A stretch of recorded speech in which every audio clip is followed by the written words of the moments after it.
करने की दिशा में हम आगे बढ़ रहे हैं। दुनिया भर से भी, जैसा मैंने कहा, इन्वेस्टमेंट आ रहा है और भारत का प्राइवेट सेक्टर भी इन दिनों में काफी इस मात्रा में निवेश कर रहा है।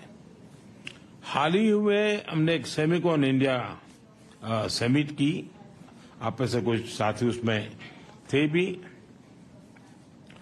भारत के पास global semiconductor ecosystem supply chain में एक रिलायबल और क्रेडिबल पार्टनर बनने की पूरी क्षमता है। आज हमारा इलेक्ट्रॉनिक सेक्टर $150 बिलियन से ज्यादा का है। हमारा लक्ष्य इसे 2030 में $500 बिलियन तक ले जाने का है, ताकि इस सेक्टर में 6 मिलियन नई जॉब्स की हम आपूर्ति कर सकते हैं। इन लक्ष्यों को पाने के लिए हम इंडस्ट्री के साथ जितना ज्यादा सहयोग बढ़ सकता है, हम उसके लिए तैयार हैं और मैंने मेरी सिस्टम को भी प्रोएक्टिव करने की दिशा में मैं सफल रहा हूं। भारत में 500 मिलियन से ज्यादा की वर्किंग पॉपुलेशन है।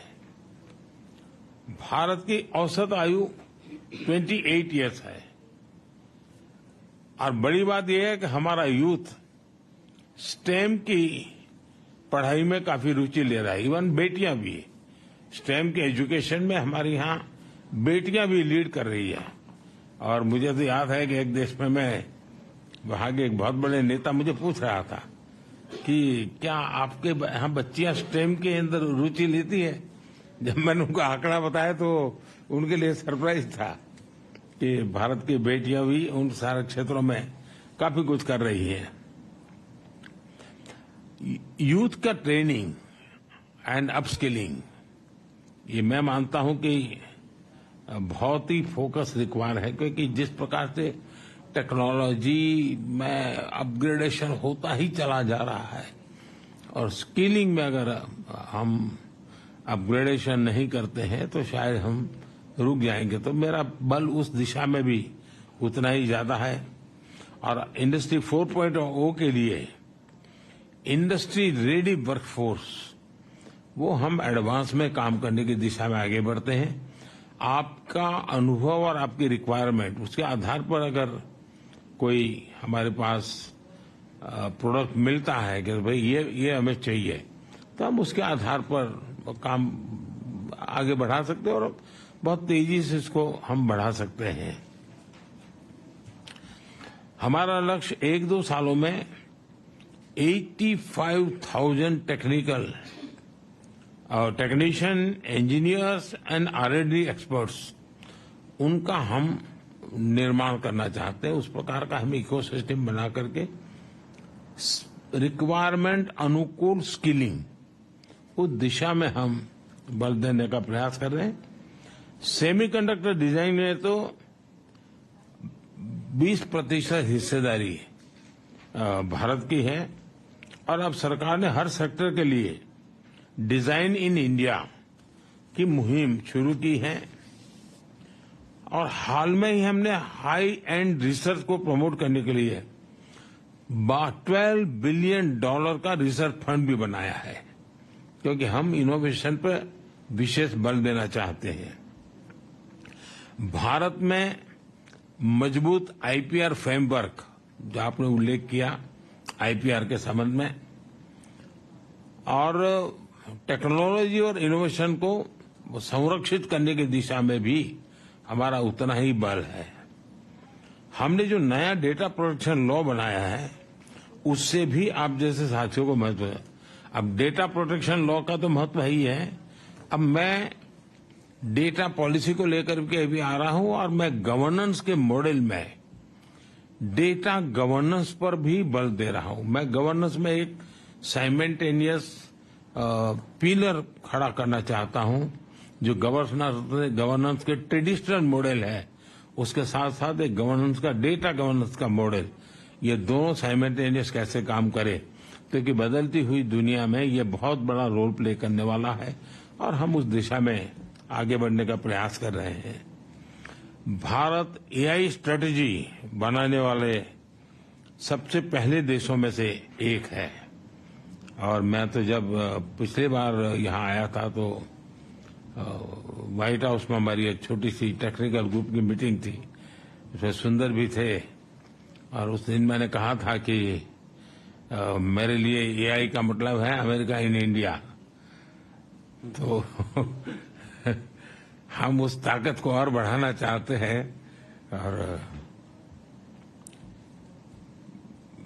भारत ने जो टेक्नोलॉजी को डेमोक्रेटाइज करने की दिशा में जो काम किया है वो हर प्रकार के डिवाइड को खत्म करने वाला एक बहुत ही सफल प्रयोग है, ऐसा हम अनुभव कर रहे हैं।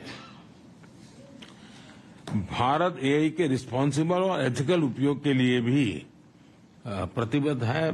हम G20 समिट में बैठे थे, उसमें भी एथिकल यूज ये एक सबसे बड़ा एजेंडा विषय था हमारा। और उसमें मैंने एक सुझाव दिया था कि जिस प्रकार से एविएशन किसी एक देश या एक राज्य के नियमों से नहीं चलता है, पूरा aviation sector global rules and regulation चलता है।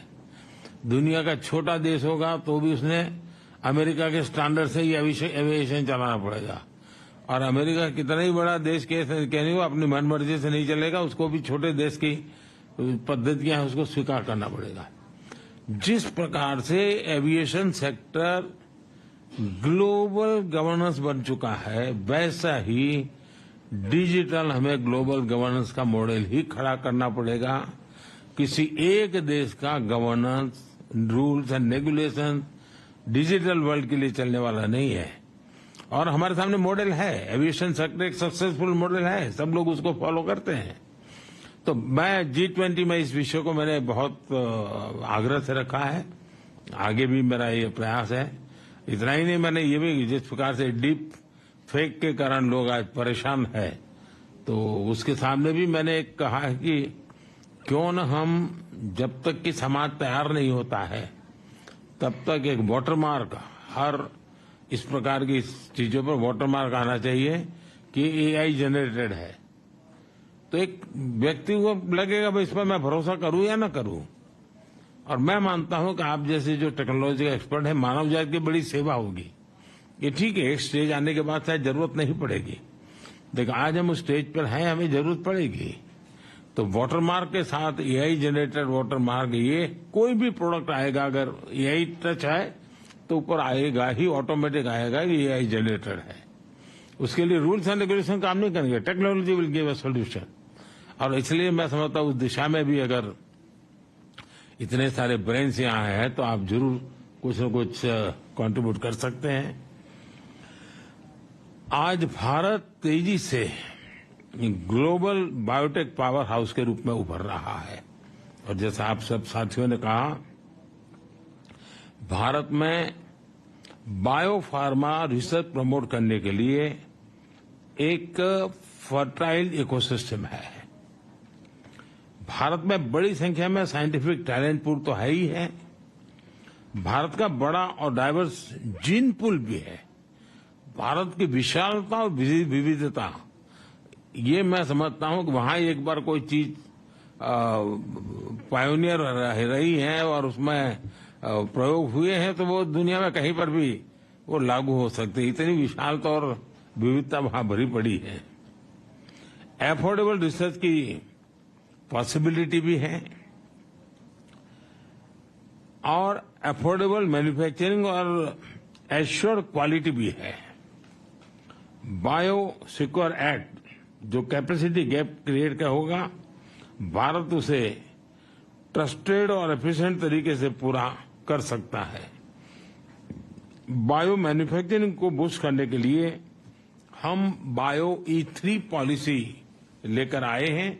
आपके साथ ध्यान में आया होगा, पिछले सप्ताह ही मैंने मेरी कैबिनेट में बायो E3 की पॉलिसी हम लेके आए हैं और एक बहुत फ्यूचरिस्टिक पॉलिसी हमने बनाई है। बायो E3 यानी biotechnology for economy, employment and environment, इन तीनों चीजों को लेकर के मैंने बायो E3 पॉलिसी को बल दिया है। 2030 तक भारत की बायो इकोनॉमी बढ़कर $300 बिलियन की होने की हम संभावना देखते हैं।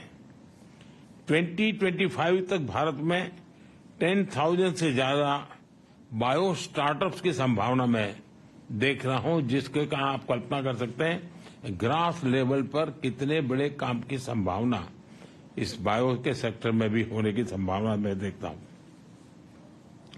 हमारा लक्ष्य है कि हेल्थ सिक्योरिटी और ग्लोबल चैलेंज के सॉल्यूशन देने में भारत लीडरशिप के रोल में हो, और जिसमें आप सबका सहयोग बहुत बड़ी हमें ताकत दे सकता है। भारत प्रो प्लैनेट पीपल की अप्रोच को लेकर इंफ्रास्ट्रक्चर बना रहा है, इनोवेट कर रहा है। 2030 तक 500 गीगावाट रिन्यूएबल एनर्जी के टारगेट को अचीव करने के लिए हम एक साथ कई स्तर पर काम कर रहे हैं, और इसलिए आपके लिए मैन्युफैक्चर में भी अद्भुत संभावना है।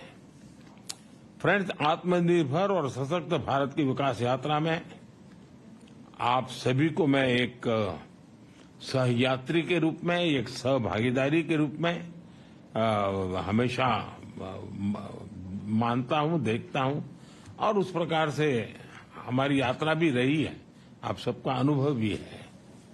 और मुझे विश्वास है कि भारत और अमेरिका की टेक कंपनीज मिलकर ग्लोबल चैलेंजेस के समाधान से में अहम रोल निभाएगी। मेरी टीम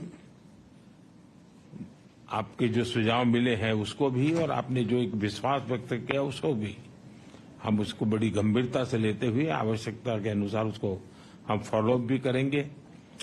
मेरे द्वार तो हमेशा खुले रहते हैं।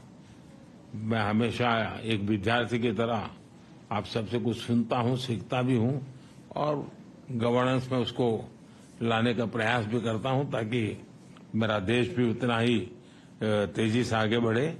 लेकिन मैं फिर से एक बार आप सब समय निकाल करके आए, मैं आपका बहुत बहुत आभारी हूं, और मैं आपका हृदय से आभारी हूं कि आप चिंता किए और इस काम को आगे बढ़ाए हो। बहुत बहुत धन्यवाद जी।